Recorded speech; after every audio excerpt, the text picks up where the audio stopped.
Return to form? I went into Metroid. Samus returns with what can only be described as pure caution. With such a storied pedigree as a whole and given my personal history with the series, I wasn't sure that Nintendo and Mercury Steam could pull it off. Alas, the new Metroid is good.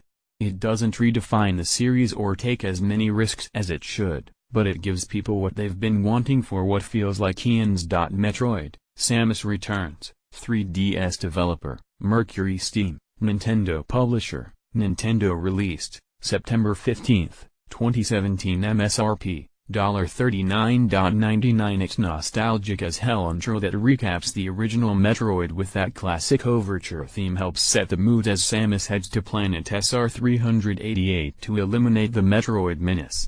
Just like the original Metroid 2 for which this Returns moniker takes after, this is an extermination mission, capped with stylish art, which sadly doesn't extend to the in-game engine, and hauntingly beautiful melodies. Some of this iconography is reused, and that's fine, especially the core formula of hunting down Metroids one by one. Yes, that means repeat bosses as there are only a few Metroid evolutions, but the arenas mix things up to the point where I was never frustrated fighting the same type twice.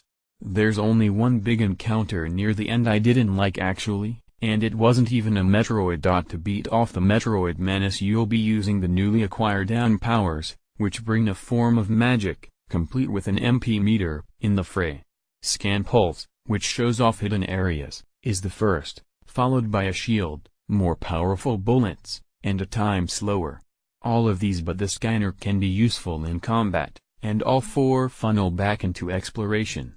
Oh, you can still morph into a ball, stick to walls, shoot missiles, jump really high, with an upgrade, take teleporters around, replenish your ammo and health with the appropriate station, all of that Metroid stuff. Except this time it's coupled with a handy free aim feature, using the L button, and a melee system. You can hold your sigh in right now, I know you're doing it, because Mercury Steam did not turn this into a hack and slash, far from it. Instead the melee trick is actually a riposte counter, only used at certain points when foes, from regular trash to bosses, prepare to charge, christened by a gleam telegraph animation. This melee doesn't annoyingly pause the game, and the tells are challenging enough in terms of timing that it's always satisfying to get a counter off, even against the basest of baddies. It's a great compromise that keeps things honest without devolving into a melee fest, as you don't even have to use it if you don't want to. I'd say I finished most, if not nearly all of the major fights without it.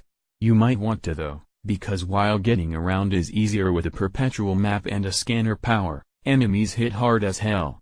Even regular denizens, when entering a new area, can lop off half an E-tank or more, and save points do not bring you back to full health. Occasionally you may even be in the position where you need to farm a bit of energy or head to a health station, and resave, which might be a little too old school for some. Personally I like that health is a resource, and it's a design choice befitting of a Metroid game. With that in mind it's easier to complete than Metroid 2, which is both good in terms of besting some of its more archaic elements, and disappointing. The original gave off survival horror vibes because of how easy it was to get lost and how fierce everything is. Now, you only really have to worry about the latter, and only if you're not prepared. Something that was never really an option in the first, as you could never truly anticipate what's around the corner. So that stings occasionally, and the engine doesn't look as good as it could. I'm not expecting fusion-level sprite-work brilliance after a massive hiatus, but there were a lot of concessions made with Returns, I'll tell you that much. The whole amiibo affair is going to be contentious to some, but I was able to ignore without feeling the need to get my pitchfork out and burn my cart. It's kind of confusing, as hard mode is a pure unlock after completion, but fusion mode, very hard, is tied to an amiibo, the actual Metroid, to be precise. Then there's a reserve E-tank, a sound test mode, and a reserve missile tank tied to the new Crouched Samus, Zero Suit, and Standard Smash Samus amiibo respectively. I did not have access to the Metroid and Crouched Samus figures, but I can say for sure that the other two don't add anything of worth other than pointless minor cheat codes. That's way more than I wanted to talk about when it comes to amiibo in a review in 2017, but it's a thing. Maybe the next 2D Metroid will take more chances, but Returns is far better than I expected it to be. The foe magic system, while shallow, adds some panache to the action, as do the combat animations that work within the conference.